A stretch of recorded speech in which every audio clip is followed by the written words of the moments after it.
Shalom. Di sini saya akan menjelaskan tentang pemikiran Schumacher. Frank Daniel R. Schumacher pada tahun 1768 sampai 1834. Tokoh ini lahir pada tanggal 21 November 1976 di Breslau, Silesia, yang sekarang masuk wilayah Polandia. Schleiermacher adalah seorang filsuf, teolog, dan ahli sastra Jerman yang dikenal karena pemikiran-pemikirannya dalam bidang teologi, filsafat, dan hermeneutika. Salah satu kontribusi terbesarnya adalah dalam bidang hermeneutika, di mana ia mengembangkan gagasan-gagasan yang memengaruhi cara kita memahami teks dan komunikasi. Hermeneutika menurut Schleiermacher adalah salah satu pendiri hermeneutika modern. Ia memahami hermeneutika sebagai seni dan ilmu memahami teks. Salah satu pandangan pentingnya ialah bahwa teks tidak hanya berkaitan dengan makna kata demi kata, tetapi juga dengan pemahaman konteks sosial dan budaya, dan bahkan sejarah di mana teks tersebut diciptakan. Ini adalah konsep dasar dalam hermeneutika modern yang dikenal sebagai hermeneutika pemahaman. Dalam teologi liberal, Schleiermacher memainkan peran penting dalam pengembangan teologi liberal, di mana ia mencoba untuk memadukan agama Kristen dengan pemikiran modern dan ilmu pengetahuan. Ia berpendapat bahwa agama harus dipahami sebagai pengalaman individual yang bersifat subjektif, bukan sebagai doktrin dogmatis yang bersifat objektif. Ini mengarah pada ide bahwa keyakinan agama harus berakal dalam pengalaman pribadi setiap individu. Pemikiran Schleiermacher telah berpengaruh besar dalam teologi, filsafat, dan hermeneutika, dan konsep-konsepnya tentang pemahaman teks dan pengalaman agama masih memengaruhi banyak disiplin ilmu hingga pada saat ini. Jadi, dapat dikemukakan bahwa Schumacher telah berhasil merumuskan institusi sehari-hari itu pada ranah intelektual yang kritis, sehingga kompleksitas proses memahami dapat dipaparkan dengan jelas. Ada 3 cara memahami, yaitu pertama, memahami dengan terjadinya ranah relektif. Yang kedua, yaitu refleksi yang terjadi untuk memahami makna yang dilakukan lewat empati, bahwa Schleiermacher berhasil meningkatkan pada ranah metodologi.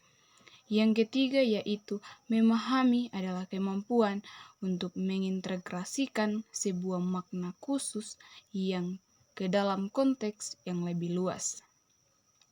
Dan dari ketiga pokok pikiran di atas, dapat diartikan bahwa Schleiermacher tentang memahami sudah melampaui literalisme teks, namun masih terperangkap di dalam pengadaian filsafat.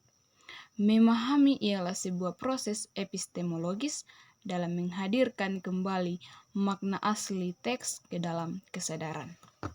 Kemudian pemikiran yang kedua yaitu Rudolf Bultmann. Bultmann adalah seorang teolog Jerman terkenal yang dikenal karena kontribusinya terhadap pemikiran teologi Kristen pada abad yang ke-20. Pemikiran Bultmann sangat memengaruhi perkembangan teologi Kristen, khususnya dalam konteks teologi Protestan.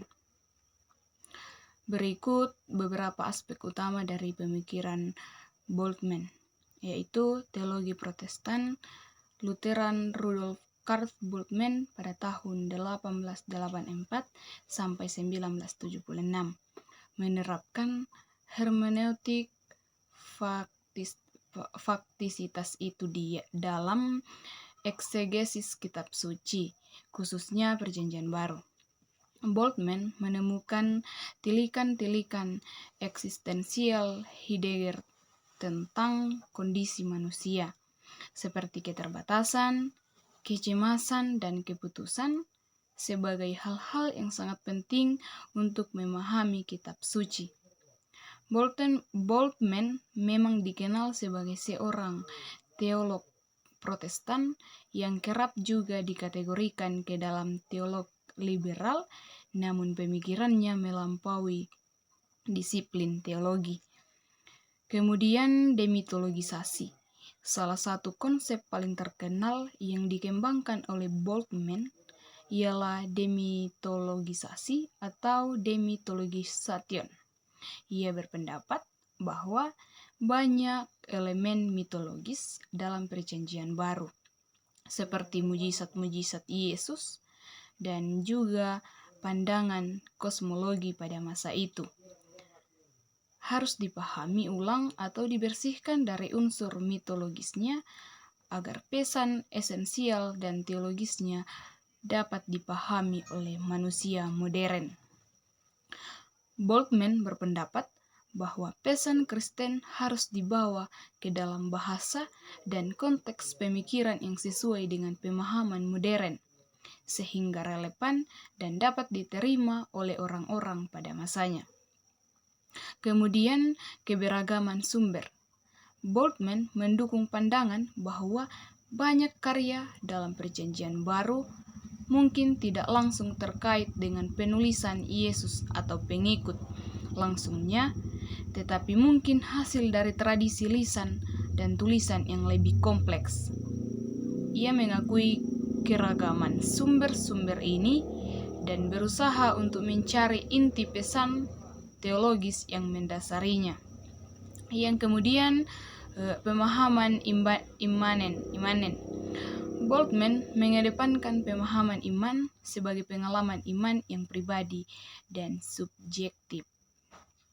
Ia menekankan bahwa iman Kristen harus diterjemahkan ke dalam pengalaman pribadi yang relevan bagi setiap individu, bukan hanya sebagai kumpulan doktrin dan ritual.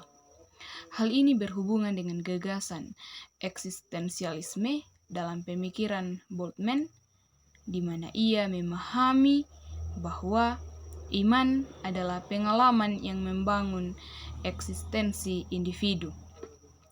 Eksistensialisme Bultmann dipengaruhi oleh pemikiran eksistensialis dan fenomenolis dalam filsafat.